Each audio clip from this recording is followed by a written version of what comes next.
പിന്നെ ഞങ്ങൾ ഭൂരിപക്ഷം നോക്കിയതാണെന്ന് പറഞ്ഞാൽ ഇപ്പം ആരെയും തെറ്റു പറയാൻ കഴിയില്ല. ഇപ്പോൾ ജില്ലാ കോൺഗ്രസ് കമ്മിറ്റി അഡോപ്റ്റ് ചെയ്തൊരു മാനദണ്ഡം അതാണ്.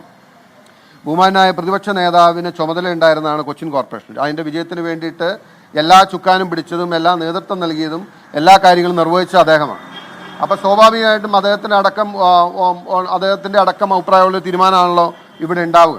അപ്പോൾ അങ്ങോട്ട് ഇനിയിപ്പോൾ ഇങ്ങനെയൊരു പല പേരുകൾ വന്നാൽ പാർട്ടിയിലെ ഭൂരിപക്ഷമാണ് ഇനിമേൽ മാനദണ്ഡം എന്ന് വരികിൽ അതിനെ തെറ്റാണ് എതിർക്കാൻ കഴിയില്ലല്ലോ. കാരണം ജനാധിപത്യമാണ് കോൺഗ്രസിൻ്റെ അടിസ്ഥാനം. പിണറായിയെ പോലെ നമുക്ക് അല്ലെങ്കിൽ കമ്മ്യൂണിസ്റ്റ് പാർട്ടിയെ പോലെ പാർട്ടിയിലെ ഏതെങ്കിലും നേതാവോ അല്ലെങ്കിൽ പാർട്ടി ഇന്ന ഘടകം തീരുമാനിച്ചു അതുകൊണ്ട് ഇനി അതേ ഉള്ളൂ എന്ന് പറയാൻ കഴിയില്ല. അപ്പോൾ നാച്ചുറലി അതുകൊണ്ട് ആ പാർട്ടി തീരുമാനത്തെ തള്ളിപ്പറയാനോ ചോദ്യം ചെയ്യാനോ ഞാനില്ല. പക്ഷെ എനിക്ക് ഇങ്ങനെ കുറച്ച് കാര്യങ്ങൾ ഇങ്ങനെ തോന്നിയിരുന്നു, അതുകൊണ്ട് ഞാൻ ഇങ്ങനെ പറഞ്ഞത് മാത്രം.